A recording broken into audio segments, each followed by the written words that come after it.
નમસ્કાર દોસ્તો, મુખ્ય શિક્ષક ભરતી વર્ગ 3 આગામી દિવસોમાં આ પરીક્ષા યોજાનાર છે, ત્યારે નવા અભ્યાસક્રમ પ્રમાણે 2026 પ્રમાણે મટીરિયલ્સનો આ વિડીયો અહીંયા બ્રેક ટાઈમ એજ્યુકેશનમાં આપ જોઈ રહ્યા છો. દોસ્તો, એસ્ટાટની મુખ્ય પરીક્ષામાં ભારતીય બંધારણ વિશેના પ્રશ્નો પૂછવામાં આવશે, જેના અગાઉ 2 વિડીયોઝ આ જ ચેનલ ઉપર મૂકવામાં આવ્યા છે. આ ત્રીજો વિડીયો છે. ચાલો ભારતીય બંધારણ વિશેના અગત્યના પ્રશ્નોની આજે આપણે ચર્ચા કરીએ. સૌ પ્રથમ પ્રશ્ન છે, એક મહાન ગ્રંથ એટલે ભારતનું બંધારણ. ભારતનું બંધારણ એટલે શું? કોઈ પણ દેશના શાસન ચલાવવા માટે ઘડેલા નિયમોના સુવ્યવસ્થિત સંગ્રહને ભારતના બંધારણ કહેવામાં આવે છે. બંધારણની શરૂઆત શાનાથી થાય છે? આમુખથી થાય છે. આમુખ એટલે પ્રસ્તાવના. દરેક દેશનો મૂળભૂત દસ્તાવેજ એટલે બંધારણ.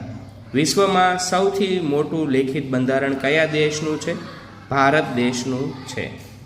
નાગરિકોએ અભિવ્યક્તિની છૂટછાટ એટલે સ્વતંત્રતાનો હક.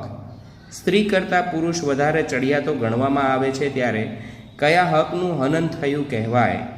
સમાનતાના હકનું હનન થયું ગણાય. બંધારણ એક સિક્કાની 2 બાજુઓ શું છે? શું છે? તો બંધારણના એક સિક્કાની 2 બાજુમાં એક બાજુ હક છે, એક બાજુ ફરજ છે. રાષ્ટ્રધ્વજ અને રાષ્ટ્રગીતનો આદર એટલે મૂળભૂત ફરજ. વિચારોની અભિવ્યક્તિ એટલે સ્વતંત્રતાનો હક. બંધારણ સભાના અધ્યક્ષ કોણ હતા? ડૉક્ટર રાજેન્દ્ર પ્રસાદ. બંધારણ સભામાં કુલ કેટલા સભ્યો હતા? 389 સભ્યો હતા. બંધારણના ઘડવૈયા તરીકે કોને ઓળખવામાં આવે છે? ડૉક્ટર ભીમરાવ આંબેડકરને. લોકોનું, લોકો માટે, લોકો દ્વારા ચાલતું શાસન એટલે શું? લોકશાહી શાસન વ્યવસ્થા. બંધારણ ઘડતરમાં કેટલી સમિતિઓની રચના કરવામાં આવી હતી?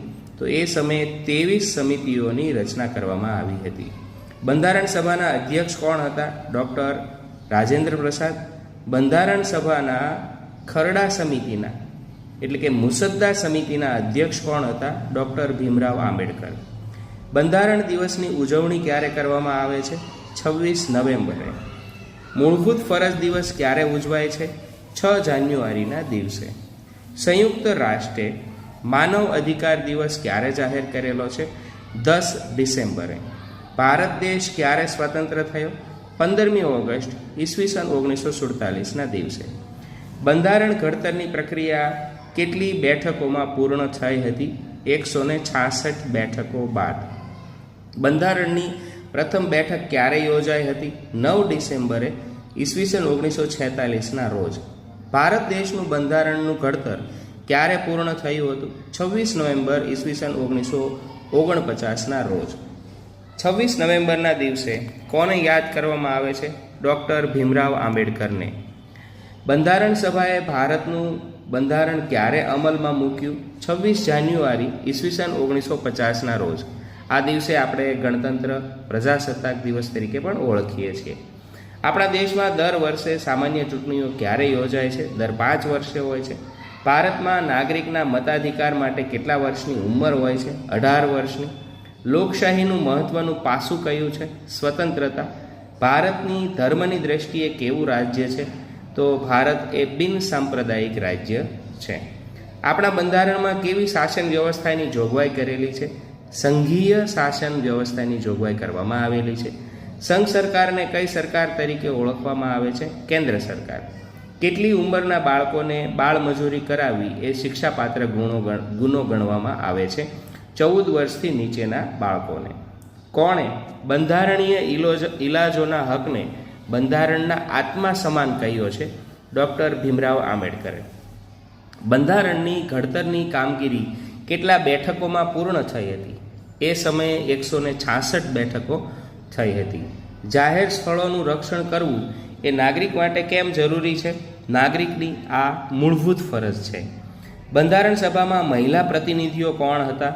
તો સરોજિની નાયડુ અને વિજયાલક્ષ્મી પંડિત. નાગરિકોને કઈ કઈ સ્વતંત્રતા મળી છે?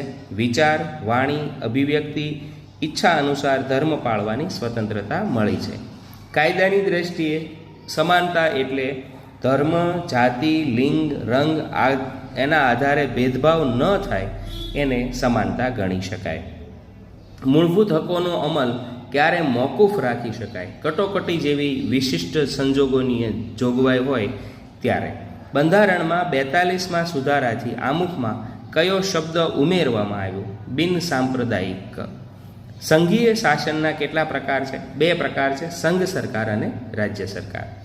ભારતીય બંધારણમાં કેટલામાં સુધારા બાદ મતદાનની ઉંમર 21ની બદલે 18 વર્ષ કરવામાં આવી? તો આ 61મો સુધારો છે, ઈસવીસન 1989. દેશનું બંધારણ ભારતીય નાગરિકોને શાની પ્રતીતિ કરાવે છે? મૂળભૂત હકો અને ફરજોની. મૂળભૂત હકોની જરૂરિયાતો શા માટે છે? રાષ્ટ્રની સ્થિરતા અને વ્યક્તિ સ્વાતંત્ર્ય માટે છે. મૂળભૂત હકો કયા કયા છે?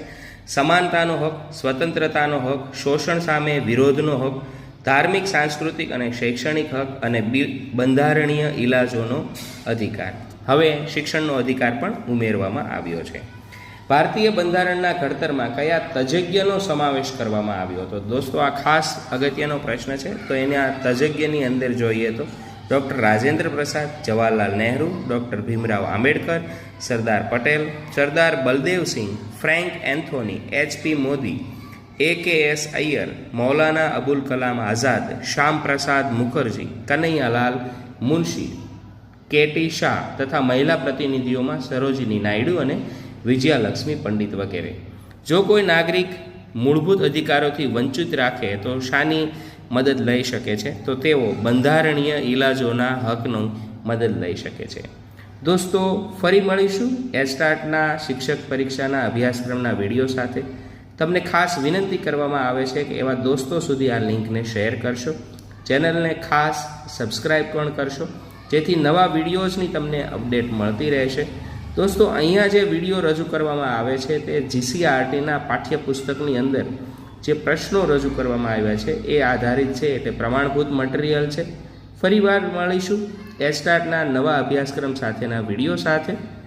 જય હિન્દ, જય ભારત.